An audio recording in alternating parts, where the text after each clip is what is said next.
Hey everyone, it's your favorite host Josh. I'm joined by Kenny, Shannon, John. Today's episode we have new Pixel gear, the joy of cooking, and some recent developments in game development. This is Life in Cyber. Let's tech to it.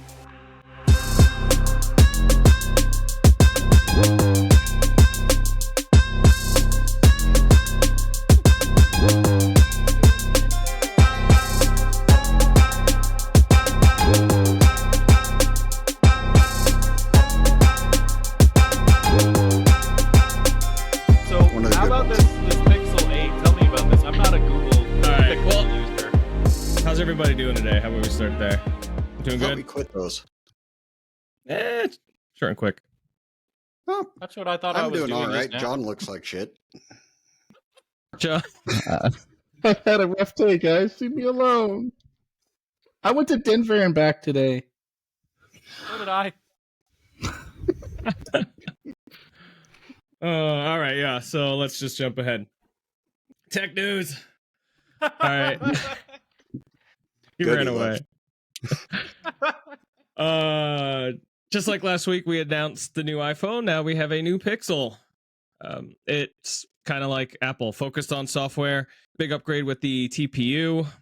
The new watch, new audio magic eraser, group picture editor, magic editor, video boost, night sight for video now, which night sight for the camera kind of was a game changer for them. And a lot of generative AI-based enhancements that I think if they deliver will be big for them, because that's kind of their moneymaker to compete with Apple, in my opinion. So they're ripping off all of the stuff that Apple did 2 years ago. No, they're doing it better. He had to go put a hat on.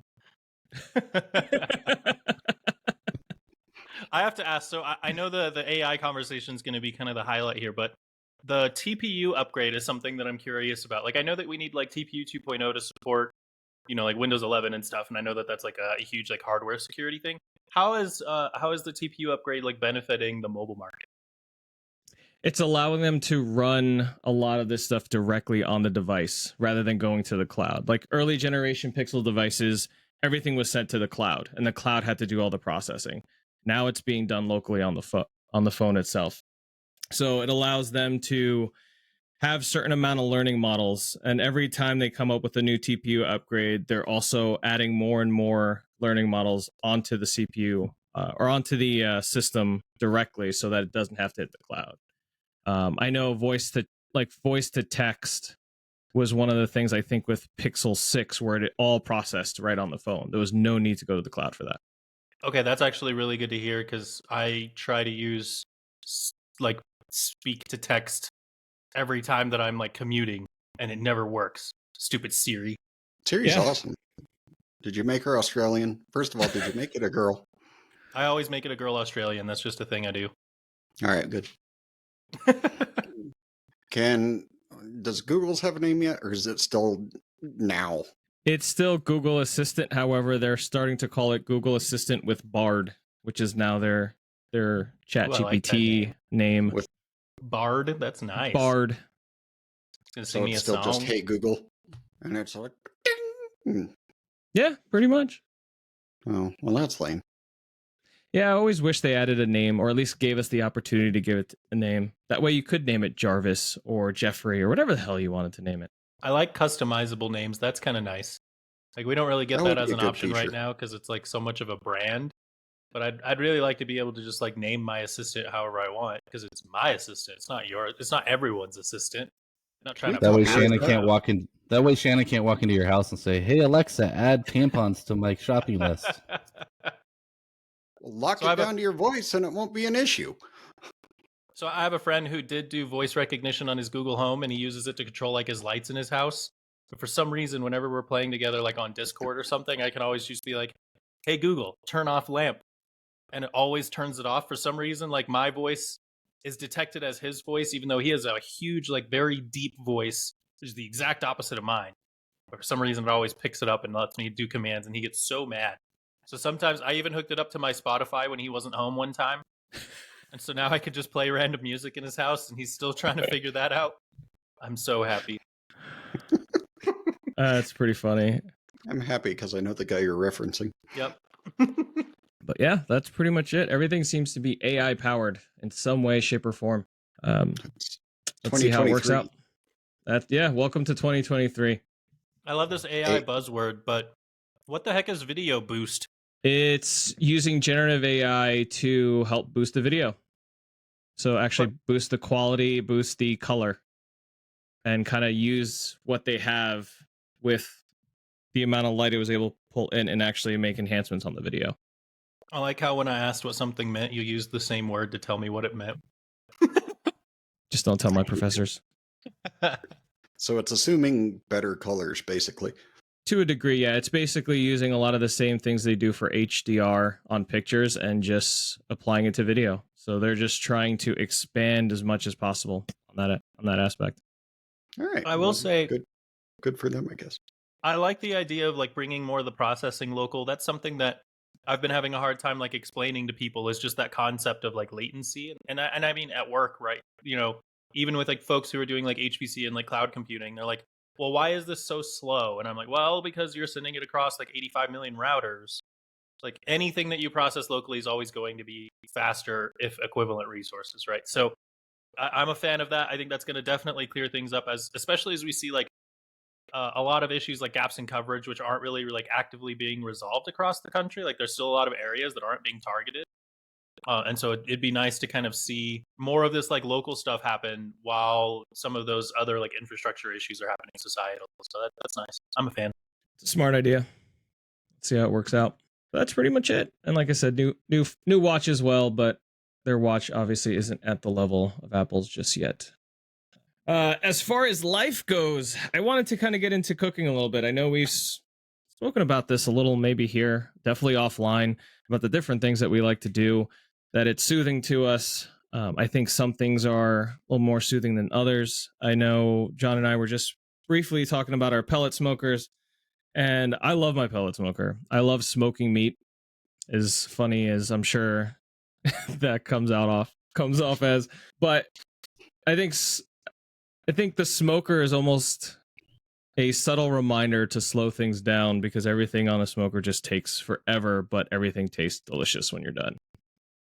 I like to use that. I like to, my Instapot, my wife and I use Instapot. We used to be crock potters, but the Instapot kind of replaced that for us. I know one of the things we mentioned as well in our little notes for today's episode, a meat thermometer. Love it. Can't live without it. But what kind of things do you guys like to cook that you find soothing? Is there things that you don't find soothing that you like to cook? Or is there, I guess, what's your favorite? Let's start there. Let's start with, what's your favorite thing to cook? Soul food. Soul food? Fried chicken? Automatically. No. Ribs. Barbecue sauce. Got to get all of that stuff going on.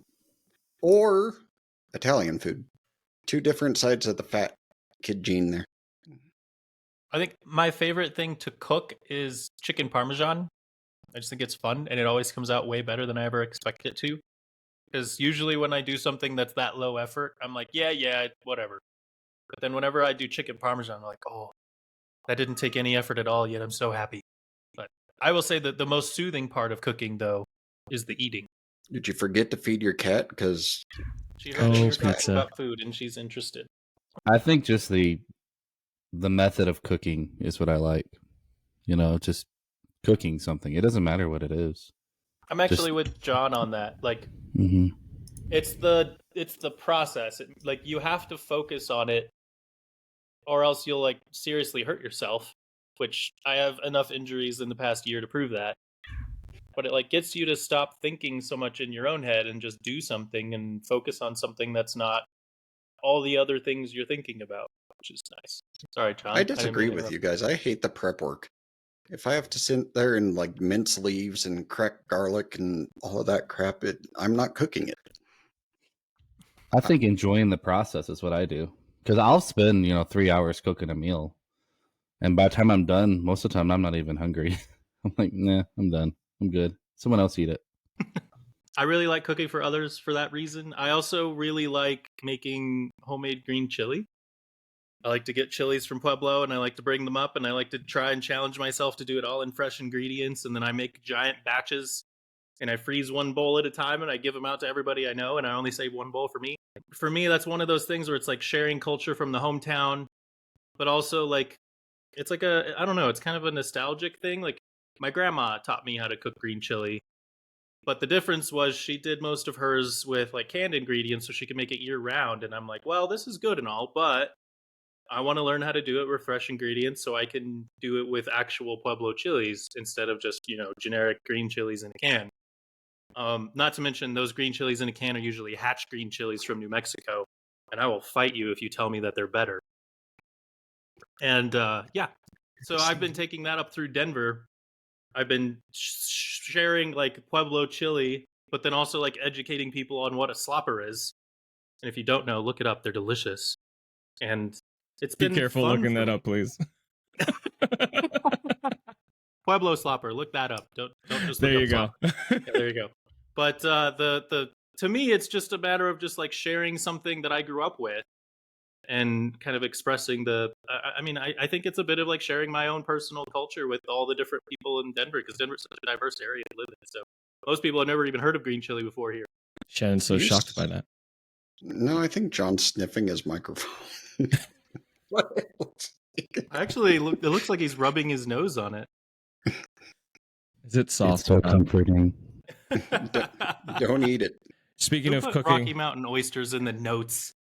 oh god, have you guys ever had any major screw ups or fuck ups? I know back in the college days, my Pueblo days, I would try experimenting in the kitchen, and there would definitely be days where I'm like, well, this is gross. I'm going to McDonald's tonight.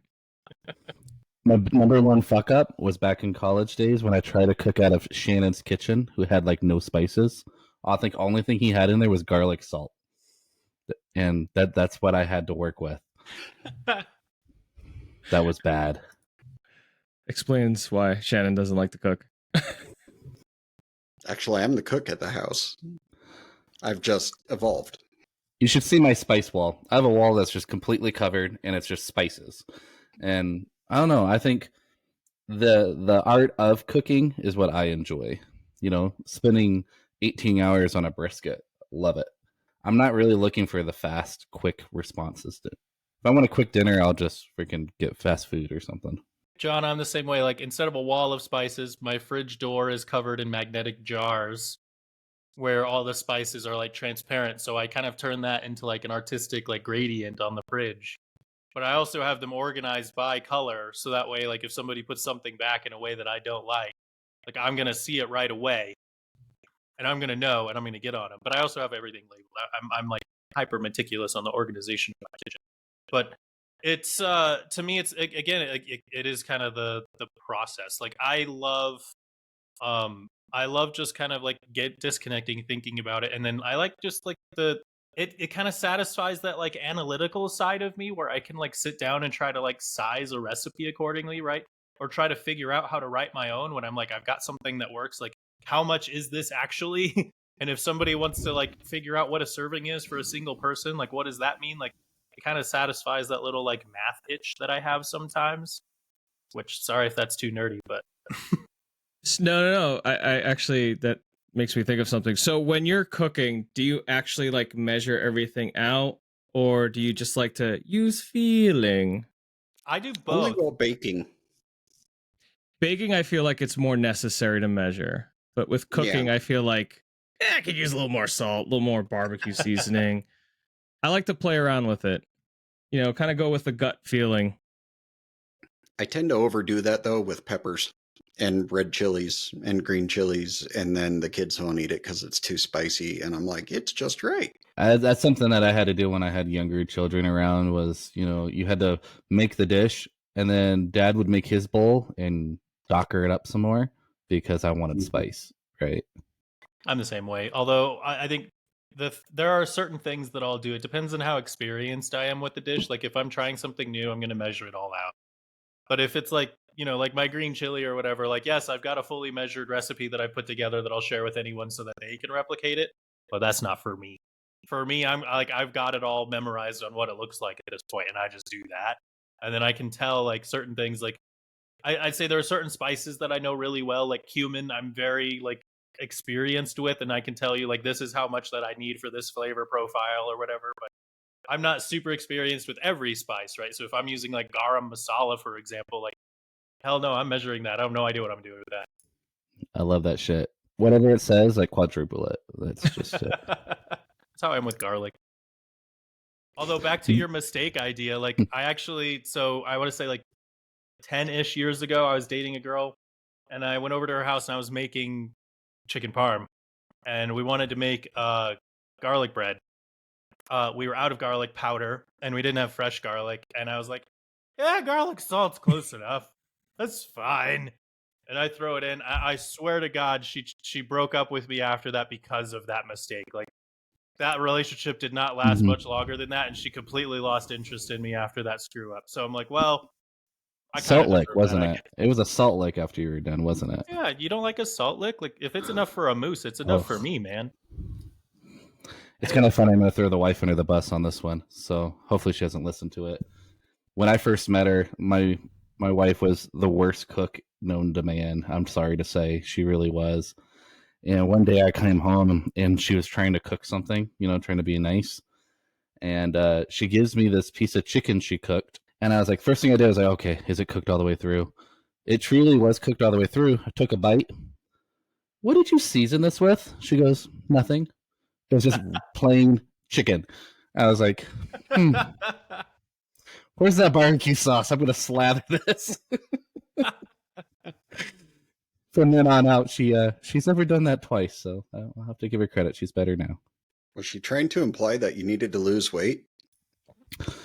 Yeah, probably. No, back then I actually weighed like 50 pounds lighter, so I don't think so. Well, and that's actually a kind of a trick is like seasoning doesn't really add any calorie or nutrition value. So like just because you're on a diet doesn't mean you shouldn't season your food. You absolutely should. You need to tone down on the condiments like barbecue sauce. But you can still salt, pepper, cumin, chili powder, like any of that on a piece of chicken. It don't matter. It'll be just fine. Like the total number of calories coming out of that is going to be single digits. You can have dry spices as well that have sugar and brown sugar in them if you go into the soul food barbecue sector. Well, yeah, I did specifically say barbecue sauce. You got to be careful not to get those like pre-mixes. You got to get the regular stuff and make your own. Mm-hmm. But Cosmos is an awesome seasoning. Shannon got me hooked on it. I use it probably all the time, way too often. But it's a fail-safe. You're just like, I don't want to spend time on this. Bam, here you go. Well, when you're doing a pulled pork or something like that, you take one of those Cosmos bottles and you pour like half of it all over the shoulder and stick it on the trigger, and you're good to go. I will say though, one of the things that I learned while cooking, because a lot of my skill set, like I developed long after college, and I didn't really have anybody to teach me. I started using some of those like meal kits. So I started with like Blue Apron. I've tried HelloFresh. I've done a few of them, and I'll do them every once in a while. I'll do them for a few months, and then I'll stop because at some point the food gets wasted because my schedule doesn't align with how often I ship stuff out. But it's one of those where it kind of gets you to like experiment with things you don't necessarily know and try new stuff. And I really like that. And I've learned a lot of like new techniques from that. So I'm a huge fan of that from like a learning perspective. And I don't think like, at least for a single person, the cost is too astronomical. Like it's a little bit more expensive than groceries, but you definitely can't like do it reasonably for a family, I don't think. We've tried it as a family, and yeah, it doesn't really work. But I agree with you in the sense that it did help us learn other techniques. Like I finally learned how to make a cream sauce for like ravioli, something I would have never even tried myself. But when you have the ingredients and you have everything pre-measured out for you, it's like, okay, let's try it. And then the other day I made my own cream sauce for a lobster ravioli, and I kind of just went off of memory from that recipe and then tweaked it slightly, and it came out pretty good. I was like, oh, thanks, HelloFresh. You taught me something. Yeah, I used Every Plate. So if you have kids, I recommend Every Plate because it's a little more on the standard side. I would call it Americanized, where most of their meals are like, hey, here's hamburgers, right? Here's, the basic meals. And when you have little kids, it works really well. But you're right. As soon as my boys started becoming, well, they eat more than me, I was like, all right, this isn't good for it anymore, right? I got off of it. I remember back when I was little, it's not really a fuck up story, but I remember because my mom put me in cooking classes. I always really wanted to learn how to cook. So I know how to cook. I just don't like doing it. But we made pancakes, and I was on a pancake kick there for a while, and I went to make more pancakes, and we were out of milk. But we had orange juice. Oh no. So I made pancakes out of orange juice once. And, as a kid, you don't really care because once you put syrup on it anyway, it's good enough. This reminds me of Shannon when you and I used to live together, and you hated what I did for breakfast, where I would start a bowl of cereal and then I'd have to leave to go to work or school. And I'd be like, yeah, this is fine. I can eat it soggy. So I'll just put it back in the fridge so that way I can finish it when I get home. Kenny, And I that know. grosses the hell out of you, but I just Gross. don't care if my cereal is soggy, man. I'm like, why? Uh, A box of cereal is like $3. Splurge. Have crunchy cereal. Bro, I was in college making $5 an hour.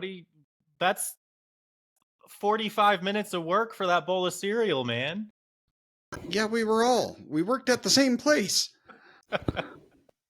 That's where I learned to like oatmeal. I actually hated it as a kid, but when I got poor, I liked oatmeal because it was cheap. I love oatmeal now for like the customizability. Like I didn't really eat it a lot back then, although after I got out of college, it was kind of like my go-to breakfast because you could get like I would get those like Quaker packets that were like, maple and brown sugar or whatever it was. 3/4 sugar, 1/4 oatmeal. Yeah, exactly. And I have since evolved to where now I just get plain oatmeal and then I'll throw like dried fruit, some almonds. But I still make it with milk though. Water's gross. Yeah, my kids like the Agreed. milk side too. I use water. It's kind of funny. You're disgusting. so bland. I don't like milk. No, why is it bland? Use spices. Did we just talk about this? We Pull out did. some cinnamon. Like, come on, we got It's this. still gross. Wait till you guys make the first mistake with like cloves or nutmeg, and you're like, oh my god, what did I do? Mistakes I won't make. Okay.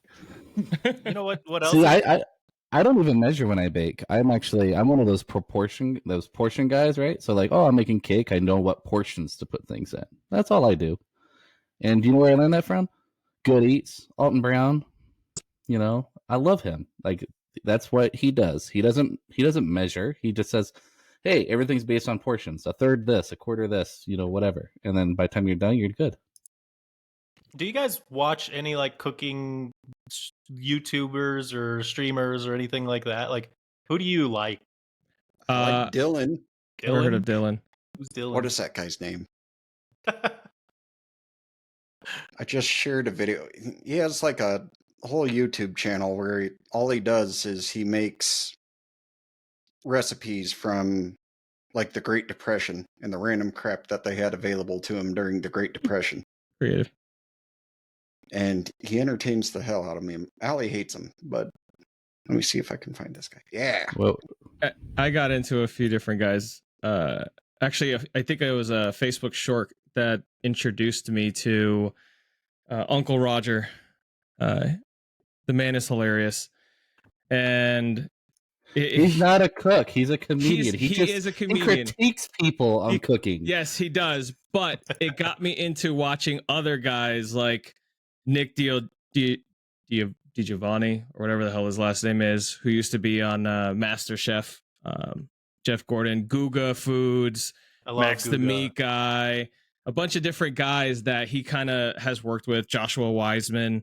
And I like watching those guys. And I love Uncle Roger because he gives you a little comedic edge to it. Like he'll talk about things and he'll watch people season. He'll watch like Rachel Ray season something. And I'm like, he's like, oh no, use the right amount, not the white amount. And like, just like kind of just poke fun of them, like using like, oh, we're going to use a little bit of soy sauce. He's like, what are you doing? You're making an Asian dish. Pour that shit on. Use feeling. Like, it just brings a nice comedic edge to it. I really like a guy called Beerger Foods, Beergr Foods. And it's funny, I actually bumped into him on accident because I was watching Asmongold's $2 steak video and was entertained, and then he like decided to like make a $2 steak, and that's how I got started. And now I just love his stuff. And you know how like a few episodes ago I was talking to you guys about how I tried making pizza from scratch. It's because this guy did a video on it, and he's like, "Oh no, it's super easy." He's like, "The only hard part is like you need to have a cast iron." But otherwise, like he's like, yeah, we could do this in 10 minutes. Here we go. Let's go. And I just followed that. And I was like, well, I could have done it better on execution, but low-key, like he was spot on. And he's just like very real, like authentic, like normal home cook kind of person. And I'm like, thank God. It doesn't feel like a personality. It doesn't feel like, you know, a professional. It just feels like a normal guy at home who just happens to know how to slap stuff together. And I love that. I gotta throw out Meat Church barbecue. That's where I learned to do a lot of my barbecue. Is Meat Church. You can buy his stuff at Shields, by the way, in case you need to. White broccoli. No, I like to see it white. I threw Dylan in the chat. That's actually why I like him, Kenny, is because it just seems like he's a guy at home doing random crap. In the video that I sent you guys, he's making tomato soup cake. Oh God. Just watch it real quick. It's great. I think also it's only like, like 30 a guy seconds. called, his name's Ethan Klabowski. And he kind of takes a more scientific approach where he tries to like explain the science of like what's happening behind, you know, different types of cooking styles. And don't get me wrong, like he'll actually like give you full on recipes and like advice, but he definitely like tries to break down like, you know, does salting your water actually make a difference? You know, all of those types of things. Like he breaks it down to like a chemical level. And sometimes that really satisfies my science nerd. To be fair too, like some of it helps me understand more how these techniques work, so that way I can like apply them better, if that makes sense. Like I'm a big fan of that too, but again, more of like the home cook style. Like it doesn't feel like, you know, Gordon Ramsay. You know, as much as I like watching Gordon Ramsay, he's entertaining. Like you can't follow that and do something like that at home. It just makes you wish. Only when he's yelling at people. Yeah. Only when he's yelling at people. And he goes way too fast. I liked it when he was doing the kids version of MasterChef though, where he's just, instead of yelling, he's like, oh dear, gorgeous." Cracks me up. I love that guy. It's actually kind of funny. My kids always tell me to watch a lot of these people on YouTube and stuff like that, on how to cook, and it kind of interesting to see that the kids even want to get into it. And so I don't know about you guys. I bring my family in a lot of times. I think that's why I like to cook. It's like I'll be cutting up things. I'm like, you know what? I want to cut everything up, so I'll just bring the kid along and say, hey, cut these carrots up, do this, do that, you know, so they can learn as well. Yeah, my kids have definitely liked watching that and then wanting to join in when it comes to cooking, whether it's cutting things up or stuff like that. And that worked for me as a kid too. I remember watching the Food Network and watching Emeril Lagasse, who had like 14 different shows on one network at the time, and going bang, bang. And I used to love watching that. I was like, yeah, let's make those raviolis. This is delicious. That looks kick it up so a good. notch. Yeah. What kind of gadgets do you like? And not in the bedroom, guys, in the kitchen. Oh, whoa. Whoa. Those are different for you? My apartment's tiny, man. You can't afford different gadgets. You can't use unitaskers, huh? You have to All multi-purpose. Oh my. I mentioned the meat thermometer. That's essential. What else do I like using? Well, let's go to the meat thermometer. Do you like? I used to just cook by like look and feel and stuff like that, and I've always found out that I overcook things. Right? Do you guys do that, or do you now cook to temp now? Like, how do you cook?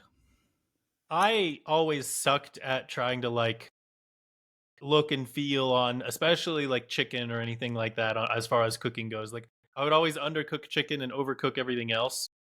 And it always like surprised me how long it took to cook a chicken. I never really learned for a long time that like you can use a mallet to like, you know, even it out, make it a little thinner so that it cooks faster, like those kinds of things. Like there's a lot of things that I didn't learn until I was like yesterday kind of person. But what I found that really made it a lot easier was the meat thermometer. So right now, like I cook everything to temp unless it's like ground beef. Like if I'm making a burger, I couldn't care less what that temperature is. If it's medium, it's fine. If it's burnt to shit, it still tastes good to me. I don't care. But when it comes to like chicken, like that's one of those things that I don't screw around with. 165 Fahrenheit every time. Chicken I'm more confident in, but I'm also very particular about like my steaks. Steaks is where I think I use the meat thermometer most. Because I cannot have a steak that's past medium rare. It's no, I can't do it. 135 guy? Like, what are you? Uh I'm like like 130. Yeah. 130. That's right. There you Yeah. go. Let it rest. It'll be perfect. All steak is good steak. Even if it's completely burnt, I'll still eat it.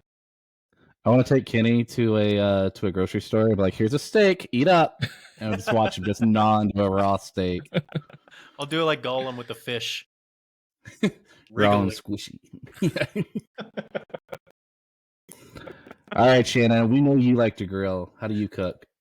Until I can eat it. Now you put me on the spot. Really, Allie likes everything to taste like a shoe, so I kind of just burn it up to the requirement that she has, and then I'll suffer through it. Most of the time, I try and pull off medium well or a medium on her, and she'll suffer through it for me. But I try and cook to like 5 degrees less than what it should be, because it will finish cooking over the next 5 minutes when you take it off of the grill. I wanna do a side skit now with Allie blindfolded, and we're gonna have her taste test meat and tell her which one did she like the best, and I bet you she'll pick like the medium one. Can we do this with like kielbasa instead of steak? I think it'd be funnier.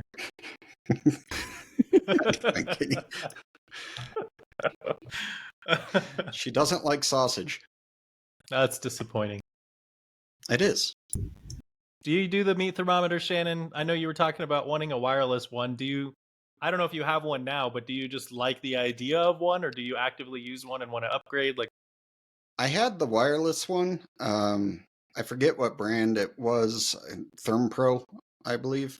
I left it outside during the rain and it broke it. But it was really nice because I would be able to go out, put one thermometer on the grill itself so I can get the ambient temperature of the grill, and then stick one in the meat so I can keep track of the temperature of the meat. And then I can just go back inside and do whatever I want. Go outside. So your grill doesn't keep track of that? I'm just kidding. No. I have a ye olden grill. Like, I'm just one step above like stacking logs together and cooking meat. so Shannon, I have another question. What's If up? you both like your steaks at a different temperature, why don't you just take yours out earlier and leave hers in longer? Because then it's cold. Eat in Okay, front we'll of flip her. it. We'll flip it. Put it on later. Yeah, wait 5 minutes and then put it on. I've committed to sitting down by this point, and I do not want to get up again. So you've committed to what you're saying is this suffering is self-inflicted. Yes, and I'm used to it. It was part of the vows. It came with I do. I'm okay with it. I was there. I don't remember hearing that part. I don't remember hearing the meat part. I was there too, and I don't remember it. So I do anything remember a could have lot of slipped meat in there. discussions, but I don't think it was this kind. I got a bunch of blue balls that day too. Yeah, that was funny. That was a pretty good prank. All right, too much insider joke there. I do want to add though, like as far as like cooking techniques, like you're talking about like going the old school route. How do you guys cook rice? Instantly. Wow, you have really bad taste, Shannon. Instant Pot or rice cooker. The only rice cooker is really the only way, but Instant Pot is a backup method for me. I will right on the stove. Right on the stove. I'm with John. I use an old school pot. Like I learned how to do this when I was young, where when I was poor, and it was like, look, rice is like the easiest like type of like carb that you can make. It's cheap. You can put it in the fridge. It keeps for a long time, and it's really easy to make. All you need is a pot and some water.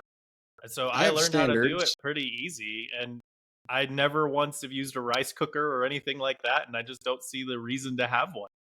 I have standards, orange pancakes, instant rice. It's fine. And medium well steaks.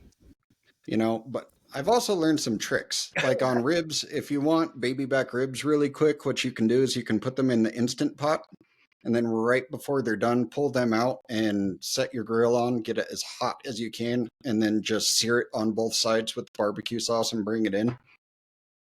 It actually works pretty amazingly because you have the soft fall apart ribs, but then at the same time you get some of the grill smoke flavor to it. Liquid smoke.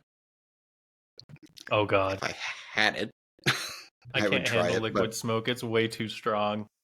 Before I had a You gotta put smoker, a that's how I little did bit. it. I did it with the Instapot with some liquid smoke.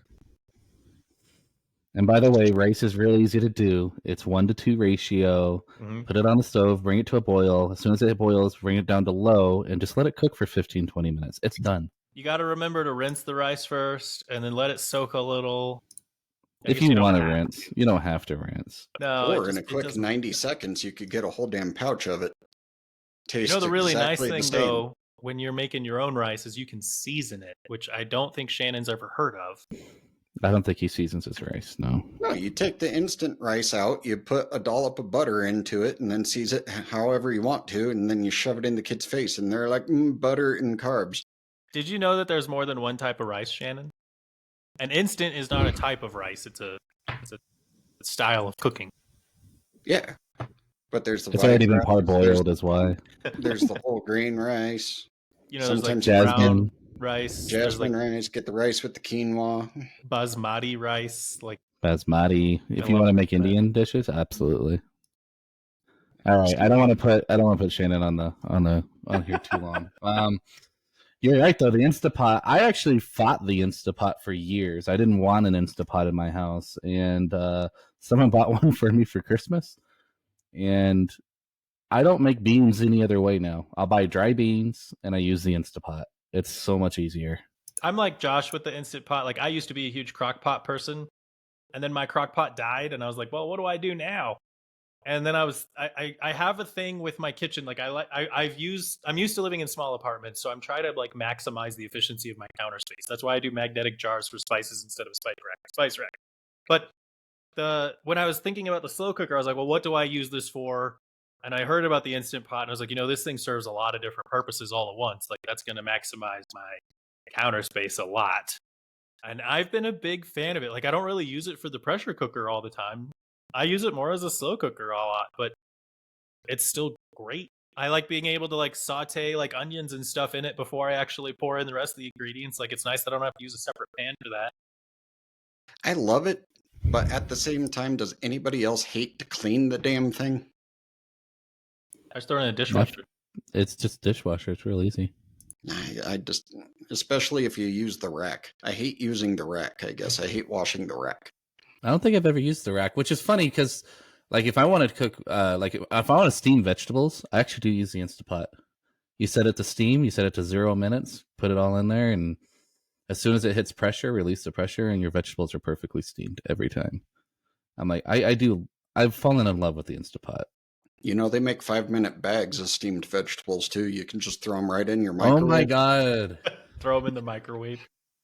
I bet you throw your bacon in the microwave too, you monster. No, I draw the line. They have to be perfectly crisp and to go with orange pancakes, all right?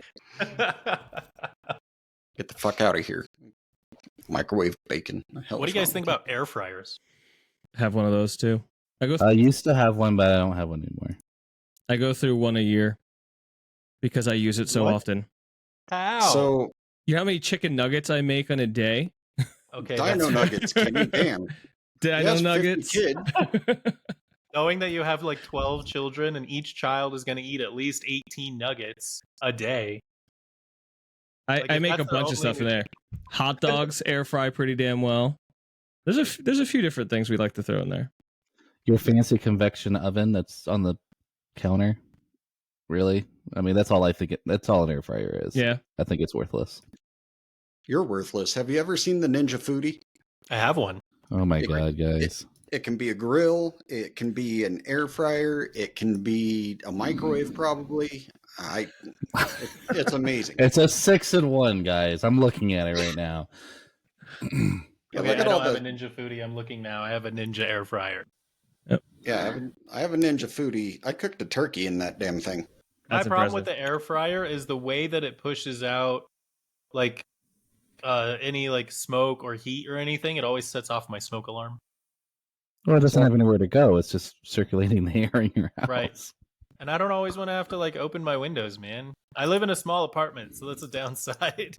But I otherwise, guess if I lived in a small apartment like you do, yeah, foodie or something like that would be fine. But I don't know. I used to have an air fryer and used it a lot with kids because I mean, hell, tater tots, French fries, the stuff that the kids want that I'm just like, fuck it, I don't want to cook. I would just use the air fryer. But as soon as the kids got out in 05, I got rid of that shit. I like it for wings. I like using it for bacon because then I don't have to like put the bacon on a paper towel afterwards. It's usually pretty dry on its own already. It's kind of nice for that perspective. Bacon creates a lot of smoke, though. I think that True. killed my last air fryer. It's so delicious, but yeah, creates a lot of smoke in an air fryer. That might be why my alarm goes off every time. I like using it to like reheat pizza. I think that's kind of nice. Shannon may hate me for this. I think the best way to do bacon is in the oven. Actually, I I think can't it's the argue with best way that. to cook bacon. Some people like it that way. The Ninja Foodie, though, I've grilled steak on it before, and it doesn't really put off a whole lot of smoke. And I've used it as the air fryer. It can actually dehydrate food, which is something that I want to use it for. I just haven't yet. Make sure you season certain things when you dehydrate them. I've had like dehydrated plantains, and it's like eating chocolate. Gotta be careful with that. That's the only good dehydrated fruit that I've come across so far is coconut, Is coconut a fruit? Is tomato a fruit? tomatoes. Yes, Don't put it in a fruit salad. that's where I was headed with it, guys. I'm sorry. All right, I'd let's like move you. on. This is my stove right now. This is my Oh. counter. That is the only thing you see on my counter. I ripped out that kitchen, put that in, and I will never go back. You know, that's just the way it is. I love my griddle on my stove. Mm-hmm. Love it. I went to gas too. I only use gas stoves, and I know California will hate me for that. Google says coconut is a fruit, Thanks. despite having nuts in its name. And it has milk. It does. But let's move on from this topic. Otherwise, we're going to be talking about food all night. And I really don't think the Nut people juice. that watch this show really want to hear us nerd out about food. You don't know that. All right, gaming development. This is more of a John and Kenny topic. I know you guys are excited to talk about this kind of stuff. I don't game as much as I wish I could. Just don't have the time. But what do we got there? What's going on? I'm going to let John take the lead here. He seems a little closer to this than me as a developer. I love games. No, I'm just kidding. So the idea about Unity was all in the news, and a lot of people that I've spoken to are like, "What the hell is Unity?" You know, everyone that I've talked to, they're like, "Why is this even a big deal? And why are people throwing a fit about it? And why is it all over the news?" And so I want to talk a little bit about game development. And so Unity a couple weeks ago decided they're going to put out an install fee on anyone who installed their game for the developers who created it, and the developers would have to pay for it. So there's a lot of big games out there that run on the Unity game engine. 7 Days to Die. There's so many. Escape from Tarkov. There's probably more mobile games than there is actually on PC games. And they wanted to charge 20 cents per install is what they were trying to charge the developer. Imagine if you were a developer and had like 10 million installs of your game, and now you had to pay 20 cents per install on it. So, of course, as you know, this would brought a lot of people up in arms. And so I wanted to talk about, like, what the hell is Unity? You know, what is a game engine? And I'll let Kenny go with this one. What is a game development engine? I think I'm going to do this in layman's terms because I'm not a developer. So I'm going to say this as a consumer. A game engine is kind of like the underlying like assets and libraries that are kind of put together where people can start to compile games together without having to do everything from scratch, right? Like you don't have to code every like movement, every single like footstep or way that like audio drivers interact with your code, right? It kind of gives you like libraries to build from. Think like the way that like Python has a bunch of like default libraries that you can just kind of like import whenever you're coding, right? It gives you a framework to work with without having to start from scratch. And so a lot of game developers use these pre-built engines, you know, Unreal's another type of engine, and they're kind of intended to give them a way to develop faster and more efficiently. by using things that already exist, and then they just kind of customize them accordingly. Is that a fair explanation, John? I think absolutely. It's the popular engines out there as of today, for instance, is Unity. Most of us have heard of like Unreal Tournament, right? Unreal Engine is an actual game engine itself. The Cry engine, and then there's new engines that are starting to show up that are open source engines. Of all these people that are coming out here for non-for-profit and not for profit, and I've been noticing this actually starting to gain traction after all of these Unity talks. So when Unity first put this out there, they actually had to close down their offices for about a week and a half because they had death threats. That's how bad this got. They closed their offices down for death threats. So they closed them down and everything, and then they started walking back, literally taking back everything they said and said, well, okay, we're not going to install it there. We're going to install it on anyone who makes more than 200,000 a year. Okay. And then they started adding in all these, well, never mind. What about this? What about that? The final thing is the 20 cents per install is still there, but only on anyone who uses their 2024 game engine and newer. So all the newer game engines are going to require this, which is, a lot of people are calling this the death of Unreal now. We're going to start seeing a lot of changes in the game development industry, and we're going to start seeing things like Godot come out. Anything that can go one for one. There's actually a lot of YouTube videos of developers who went over the weekend after this and said, I learned Godot in a weekend, and I ported my game over to it. And here's how I did it. And they posted all the YouTube videos for every other game developer to go, well, follow my lead, right? What do you think about open source when it comes to this? How do you think that's going to affect the gaming industry? I think open source is always going to kind of have a place in the world. One of the things that I will say is that, like, as a lot of companies do when it comes to open source products, is they're going to consider what are the risks, right? So the downside to open source products is that they're not always supported. They're not always developed over time. There's very little incentive for the developer to stay up on it, right? Because it's not monetized. And so there's always that risk of, like, what happens if it's no longer in existence or if it's no longer patched? What are the security risks that we're taking? What's the reputation that we now have to, like, concern ourselves with because we use an engine that maybe doesn't, get a vulnerability patched quickly, those types of things. I think there's a level of risk with open source always, but I think the message of open source, which has always been developers believing that software should be free because you are not able to own a physical thing, right? I think that's changed over the years. Like, I know back in the 90s and early 2000s, like, that movement was a lot bigger because paying for software was a lot less common. But now that we see that the world basically is software and that, like, owning physical things is no longer relevant, I see the open source kind of mantra dying over time. And now what you're seeing is, like, well, how do they incentivize it? And it really comes down to, like, can these folks find a way to monetize something to guarantee support?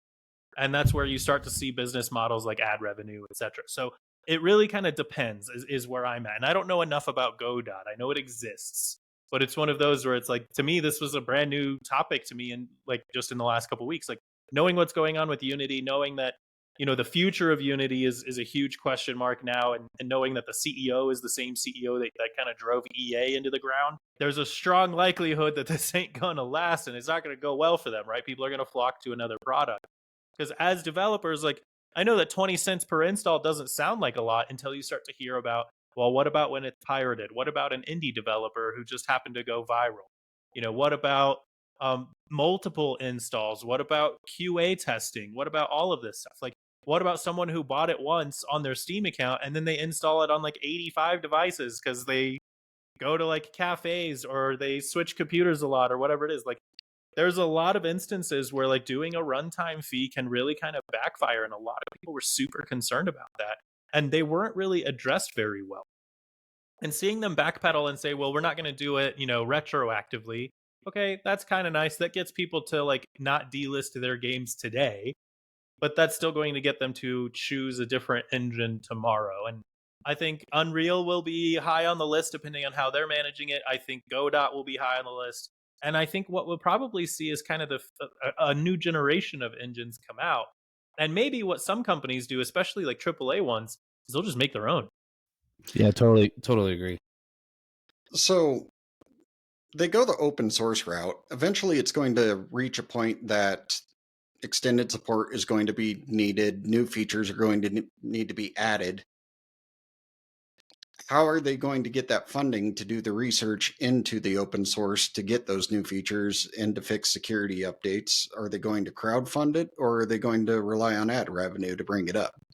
Right now, it's a little bit of both. So right now, the way Godot does it is they are 100% not for profit, but doesn't mean that they don't make money, of course. What it is it's a foundation that a lot of developers can donate to, and a lot of developers do donate to Godot to keep the fund going. But anytime you do advertising with Godot, they take a piece of the pie, right? That's how they're doing it mostly. Because there's more indie developers out there that are doing free games than they are doing paid games today. Because that's how they're getting paid, is by advertising. Every time you die, you get to watch an ad to play again, right? Mm-hmm. Like, and to be honest, with all the kids out there, kids love the free games. They don't have to pay for them. But that's currently how Godot is running. I don't know if you guys have ever heard of a game called Terraria. Sorry, it's actually made by Relogic. It's actually on Godot. That's actually the engine that runs Terraria. I guess where I was going with that is, at what point do you go, I can stop donating to this open source thing, which in my experience with open source, not all open source products are as good as product that is ran by an organization that has support. Take my donations and just throw it at Unity and say, fine, here's your 20 cents, and then move on with life. Yeah, it's if you're making about a load of money, then maybe the 20 cents is a valid thing. The thing that I really hated about the way Unity did this is they called it a 20 cents runtime fee. I said, okay. And then they came back and said, oh, it's an honor system. I'm like, are you telling me that I can cheat you? Like, you're telling me to lie to you? Because you just told me it's an honor system. I think they took it as a wrong way. I think they should have done it as, hey, it's going to be 20 cents per selling copy. I don't care how many times it's installed per license, for instance. And if they did it that way, I think a lot more people would have been like, okay, this makes more sense. You know what happened to EA? Microtransactions. And that's kind of what they're looking at. Is they're like, ooh, if we do this, we'll make a little money, and we'll continue making money, even if they're not making any new games.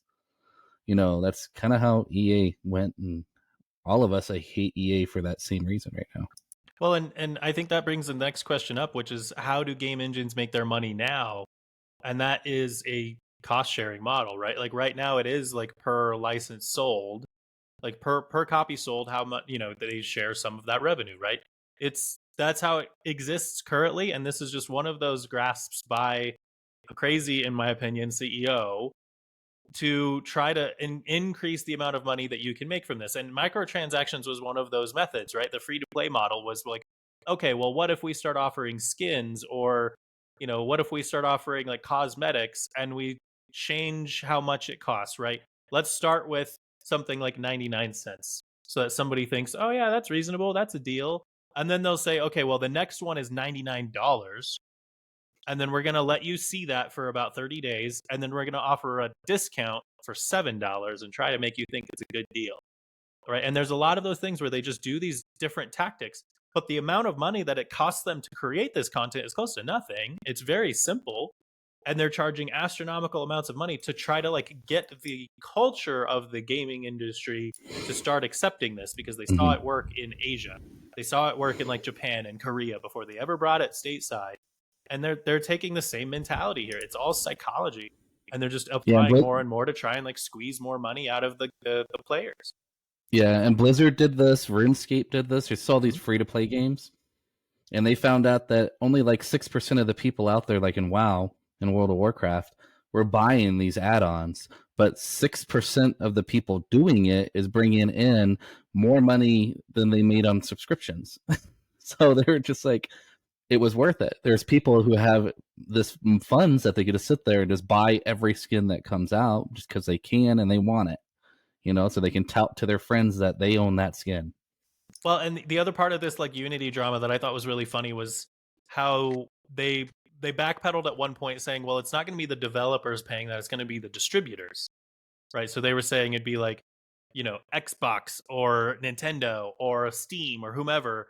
And the very first thing that happened when that got announced was just, I would say, laughter across the entire internet, where everybody's just like, yeah, good luck dealing with those lawyers. Like, that ain't going to work out. Like, I would like to see Microsoft, Nintendo, Sony, all of them just go legal battle against Unity saying, heck no, this ain't working. Like, we're not doing that. So, from my understanding, a lot of this probably caused a big uproar because I would assume, and kind of my initial research showing is like Unity has the biggest market share, right? When it comes to this, what makes it so good compared to like an Unreal or all these other ones? Does it make, say, mobile easier? Because that would make sense. It's ease of publishing. Like you and I, like we could sit down this weekend, all four of us, and we could probably crank out a workable game in a weekend. That's Simplicity, how easy yeah. Unity it is. Mm-hmm. They have so many like built-in assets that like you don't even have to like go and design your own models. You don't have to like hire an artist. You just go. Like, and it's simple. It's like click and drag almost. They have you can program in C# if you want to, but if you don't even know how to program, you can make games that are, you don't have to program. And actually the top indie developer last year made it in Unity not knowing how to program. And so it's like, that's how easy Unity makes it. And if you don't want to, people put their assets, is what they're called, on the Unity store. You're like, I need a tree. Let me get the tree pack. And then you can drop trees into your terrain. You know, I need a character movement pack because I don't know how to program character movement, and I need a way to map buttons to a controller. Well, all of this is already built into Unity. You don't have to learn to do it. Now, if you want to be top-rated games, sometimes they say you probably should learn it, but you don't have to, right? You can just take something off the internet and publish a new game in literally a weekend. Some of the most popular games, too, that are built off of Unity are like Hearthstone, which is a gigantic game. You know, Gwent was the same type of thing. Like, there's a lot of really big players that do this. There's one that was that I always thought was kind of I'm gonna make a joke here. If you get it, you get it. A cult favorite called Cult of the Lamb, and that thing was hilarious. But they were one of the first ones to say, like, once this was announced, they're like, all right, we're not going to offer our game anymore starting the day this happened. It's like, we're literally just deleting it. Sorry, guys.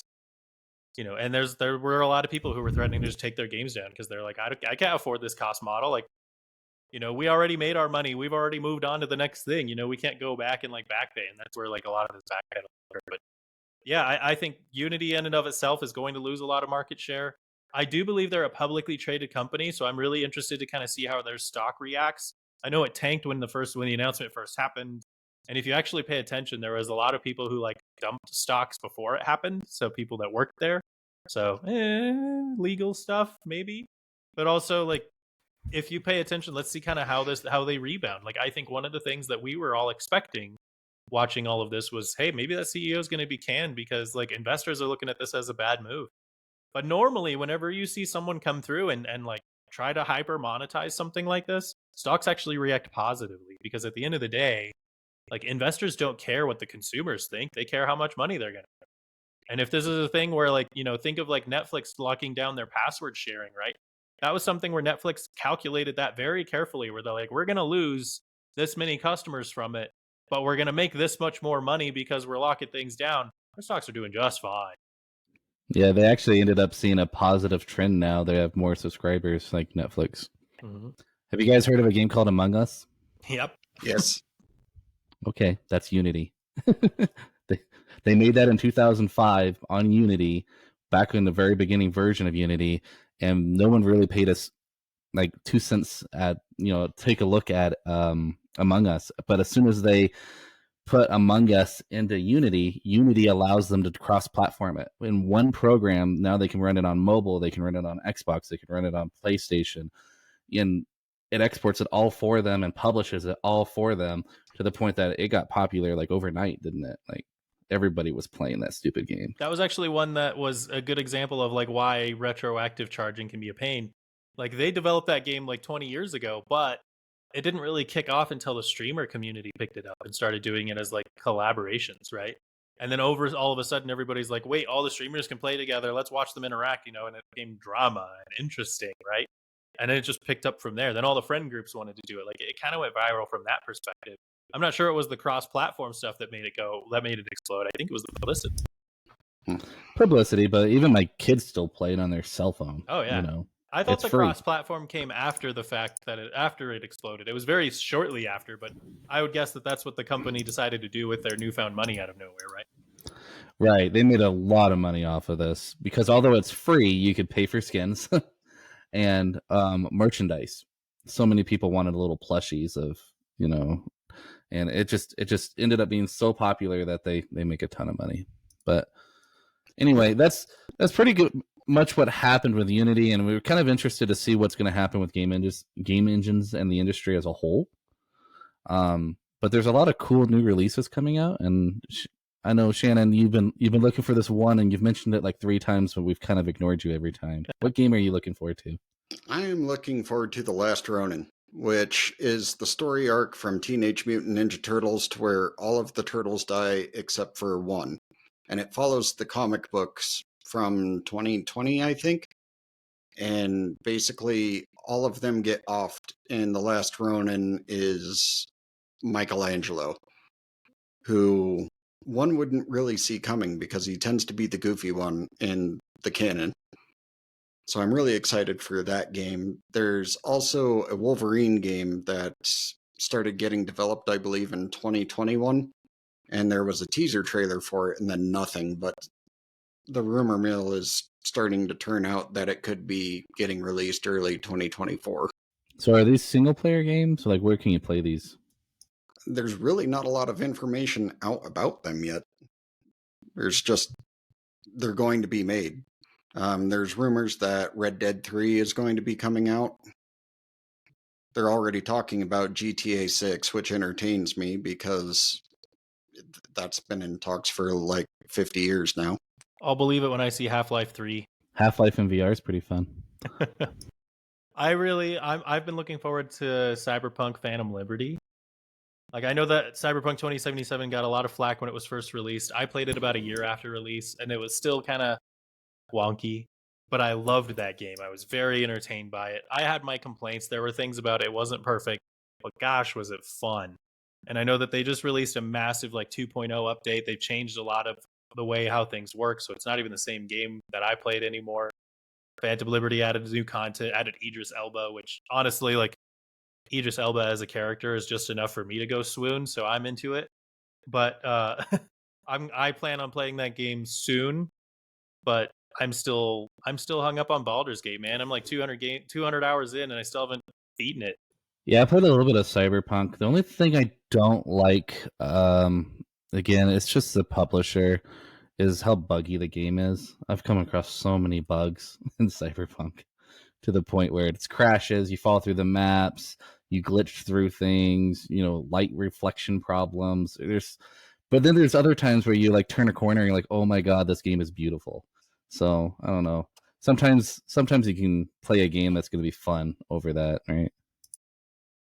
So there's a really fun party game that I started playing with some friends. Did any of you ever play Gang Beasts? Am I the only one? So Gang Beasts was a really wonky, multiplayer, mess with each other kind of game. And what made it funny was the controls were just god awful and they didn't teach you how to play. And so it was like half of the fun was trying to figure it out. But there's a new, more polished version called Party Animals that came out. And I stayed up until 2 a.m. playing that. And if you guys know me, I go to bed right at 10. Me staying up late is not a thing. And so staying up until 2 a.m, that's the first time I've done that since college. And never doing that, playing a game before. And it was just because we had a group playing it. And we were yelling, we were laughing. My face hurt because I was laughing so much for so long. That game is so much fun. If you have a fun group, highly recommend. I think it's $20. We need to play that one. That one is a lot of fun. Party Animals. I was like, Gang Beasts. I'm like, what? Party. What's the other one? Human Fall Flat. Did you guys ever play that game? Oh yeah, I played Human Fall Flat. It reminds me a lot of Human Fall Flat, where you just want to frick with the other person, and you're just kind of like these weird characters that are hard to control. It's the same idea. Correct. It's just instead of doing puzzles, you're beating the crap out of each other. It's fun. And by the way, kid friendly. That's the other thing. Your 5-year-old can have fun with this game. Unless they're playing with me. Fuck them kids. My friend turned me on to this Headbangers Rhythm Royale in one of my other chats, and reminds me a lot of Raving Rabid games when they first came out and were popular. But this is kind of like a mix, the way I see it, of Raving Rabbids and like Guitar Hero. You have to do a little bit of rhythm, but you get to be a pigeon. And you get to decorate your pigeon however you want to. And there's just like 23 different types of mini games inside of it where you're doing rhythm Yeah. challenges. It And looks like it's a mini game one, right? Kind of like Mario Party games and stuff like that. Yeah, I thought it would be good for Peyton, so I'm eyeballing it pretty good. Possibly a Christmas gift or a birthday gift. I want to be a pigeon. That sounds great. Watch the trailer. You'll be entertained. There's also Little Kitty in Big City, where you play as a cat that just walks around the big city and does random crap. And his mission is to go home, but he doesn't want to. So he does a little side stuff. All little Nintendo games. By the way, the new Pokemon DLC just came out like, I want to say a week or two ago. It was like the Teal Mask. I played it. It's the first time I've actually been disappointed in Pokemon content. Like, and I'm saying this as someone who's like, every time a new game comes out and there's this uproar of like, hey, you didn't add all the Pokemon in it. I was like, no, I get it. Hey, the performance really bad. I was like, yeah, it's the Switch. Yes, they could probably develop it a little better, but I don't really play Pokemon games for them to be like the epitome of graphic power, right? I play them because I like the characters. But this time they only implemented like 6 new Pokemon after like months and months of development. Granted, those 6 Pokemon were cool, but I'm sitting here like, okay. And then like they have this whole new like island that you get to go around and you got to do these stories, and the stories were god awful. Like it was a huge step backwards for Pokemon. Pokemon's had some like great successes recently. I think this was a miss. This was not a win. I'm not super happy with that. I really think that Pokemon's kind of been struggling to find their niche ever since they did Legends Arceus, which wasn't even developed by Game Freak. Like it was developed by a different company, and they crushed it. Like to me, it was so different from what we're used to. It was so much more engaging. But all this other stuff, like especially their most recent stuff, like I'm sure I feel like they're losing it. We'll see what the next one does, but it's the first time I've been disappointed with Pokemon, and I say this as someone who's been playing it since he was like 10 years old. Like, that's sad. How much more can they really do with Pokemon, though? Who cares? I mean, don't the little monsters overlap now as far as powers? They literally have a Pokemon called Trubbish that's a trash bag, and I love him. Do you think I care about what they could still do? And this is why they keep making the games, is because you're satisfied with 6 new characters that are a trash bag. And a larger trash bag named Garbodor. Well, I know you guys don't like esports and you don't think esports a real sport, but Florida Mayhem did win the Overwatch League the other day. Makes me sad, mainly just because Overwatch has been a big thing in my family. I have like every Overwatch character there is. And I think Overwatch League is over. I think Blizzard killed it by making it a free-to-play game. Yep. I think Overwatch 2 ruined that whole franchise. They had magic with Overwatch 1. I don't know why they even thought they had something to fix. It's like it was one where if they just left it running, it would have been great. One team pressed buttons faster than the other team. What team were you rooting for, John? There. Houston. Gross. Houston Outlaws was the team I was rooting for, but they lost in the finals, and it was a complete sweep. It was bad. Were they using a corked controller? Is that what slowed them down, or? Shannon, you don't understand competitive gaming. It's fine. I'll even play you on Madden. I'll beat your ass with that too. So don't worry. I don't play Madden. Okay, pick a game. I'll beat your ass with it. Medal of Honor. I thought you were gonna pick Mario Kart, but Dude, we can go with that too. I can beat your ass at Mario Kart too. That'd be fun. We used to play a lot of Mario Kart. Maybe we need to do some of that too. Anyway, that was a few of the games out there, and there's a whole bunch of them coming out. Payday 3. There's a whole bunch of them that I would love to talk about, but it all depends on what you're looking for. Nintendo seems to be doing really good at still keeping them family friendly, even though GTA is now on it. But at the same time, it seems like they're also trying to get into it. Hopefully Microsoft doesn't buy them out like we were all hoping they wouldn't. No, thank you. All right, I guess that wraps up another episode of Life in Cyber. Thanks to all our listeners for tuning in. Remember, if you enjoyed today's episode, subscribe, share with all your tech friends, all your friends in general. Don't forget to drop us questions, thoughts at podcast@lifeincyber.com or in the comments below. Until next time, stay curious, stay secure, find your equilibrium. This is Life in Cyber, signing off. Thanks, everybody. Guys. Bye-bye.